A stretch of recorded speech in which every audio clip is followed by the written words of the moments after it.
At this point, we are facing a significant challenge in the form of a high possibility that the value of our money would decrease, that the values of our assets will increase, but that our earnings will not increase. There is a large amount of debt that needs to be refinanced at this time. As a result, this is typically a highly favorable background for cryptocurrency. At the end of this cycle, Bitcoin is getting closer to 250,000. The majority of people, in my opinion, are inferior. Because of the dynamics of the ETF and other factors, I believe that it might be higher than it is currently. Ethereum is pegged between 15 and 20,000, while Solana is pegged between 750 and 1,000. I am pegging both of these altcoins. After going through several weeks of post-debt sell-off turmoil, which temporarily dropped Bitcoin below the $39,000 level last month, the leading cryptocurrency appears to be on the verge of a strong rebound. Bitcoin's price increased by $11,000 on Monday, despite the fact that it had been sitting close above $42,000 for several days in a row. However, it then had a momentary setback. On the other hand, according to data provided by CoinMarketCap, Wednesday marked the beginning of yet another hopeful surge, with the cryptocurrency fast surging to about $48,000 per coin.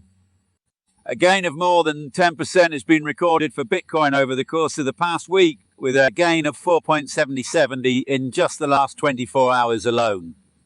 In the weeks running up to the highly anticipated halving event that will take place in April of 2024, experts anticipate an even more dramatic surge during the next weeks.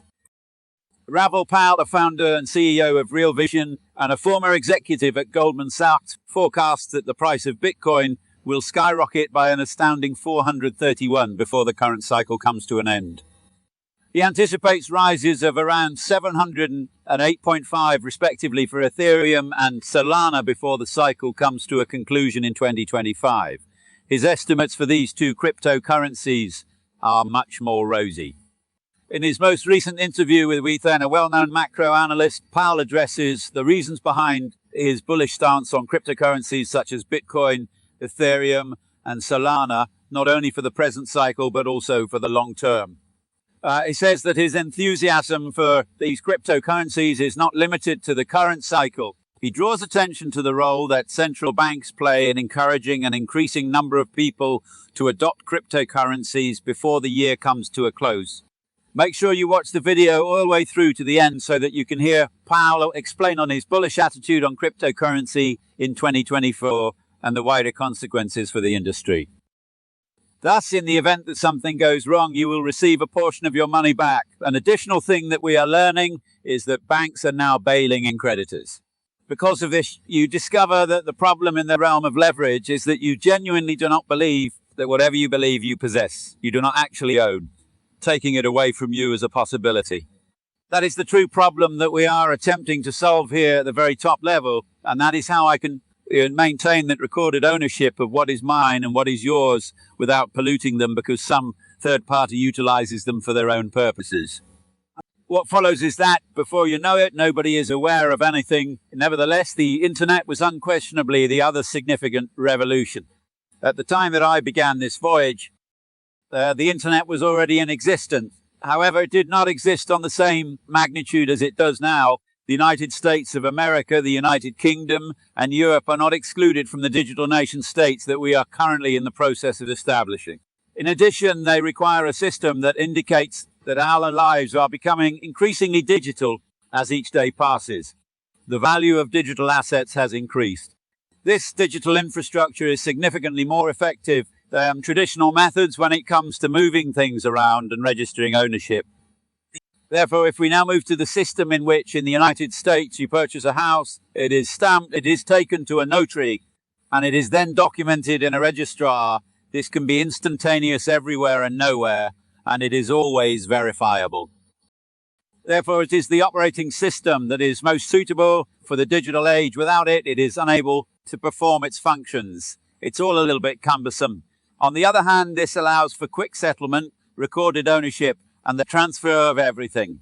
That means there are three levels. The first thing that people realize is that the system is broken and they are looking for answers to their questions. For some people, goals are chosen. A few individuals opt to use Bitcoin. When it comes to avoiding this, people employ a variety of strategies. They get a sense of it. You can't escape it entirely. It can be seen in populism, for example. By seeing how the markets react, you can see this clearly. I have this nagging feeling that I need to resolve this matter as soon as possible. A significant portion of that is being driven by the fact that we are aware of all of this debt, and I am terrified of it. Well, that's a good thing. Another question that needs to be answered is whether the solution was selected by the governments or the central banks. It was to generate additional funds. Therefore, you are dealing with a macroeconomic backdrop of debt in this sector. Adoption is being driven by this. People are also discovering new use cases such as non-fungible tokens for smart contract technology. Building a technological adoption like that is the same as building anything else, as the internet was. Moreover, it is the fastest adoption of any technology that the world has ever witnessed, with the exception of artificial intelligence, which has been faster. These two factors are the primary forces behind the movement of cryptocurrency. However, the price of cryptocurrency is determined by these two factors. As a result of the widespread use of the technology, everyone has begun to build on this new technological stack because it provides solutions to a great deal of issues. Additionally, there is the fact that the central banks are always weakening your currency, which is another factor to consider. As a result, this gives rise to an extremely extensive trend. As of right now, it is increasing at a rate of 100% every year as a space. And this growth is occurring even during bear markets, which are known to be extremely harsh. To put that into perspective, there were 516 million active wallets as of the end of the previous year. With a growth rate of 100%, it will reach 1 billion by the end of this year. After then, by the end of the year that follows, it has reached 2 billion because the numbers are enormous due to the fact that people are adopting it. Now, the distinction between this and the internet or the cell phone is that this is a mobile phone. The fact that we were users of the internet and mobile devices did not result in any financial gain for us unless you happen to be the owner of the appropriate shares. However, the infrastructure of the internet cannot be owned by anyone. There were a variety of components there, and if you possess a token, you can genuinely own the object. In the history of the world, this is the very first global homogeneous investment product that has ever been witnessed to function in such a manner.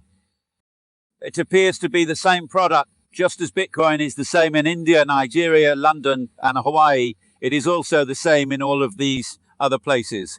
That is exactly what it is. Tesla shares are impossible to trade for Indian investors. There's a possibility that they are able to trade gold. However, they do not have access to it. This is due to the fact that you need to go to the store and purchase gold jewelry, which results in a significant loss of markup. However, because it is available on the internet, anyone may obtain a wallet, and it is possible to send money to your mother in the Philippines from the United States in an instant. For example, if you possess one of the tokens, whether it be an Ethereum token or something else entirely, you already have a portion of it. Therefore, if more people accept it, you will become wealthier, not for Wall Street, but for retail. We've got to front run all of this and create a new system that solves the problem of what the central banks and governments are doing and solves the problem of an overly indebted society. This is like one of the greatest schemes the world has ever seen in creating mass wealth. It is not for Wall Street, but for retail. To put it simply, that is the size of it. I was wondering what the current state of your portfolio is like. What are the moves you are making, and what recommendations do you have for the markets for the year ahead? Therefore, my recommendation is that I spend a lot of money. I spend a lot of time looking at the macro economy, whether it be what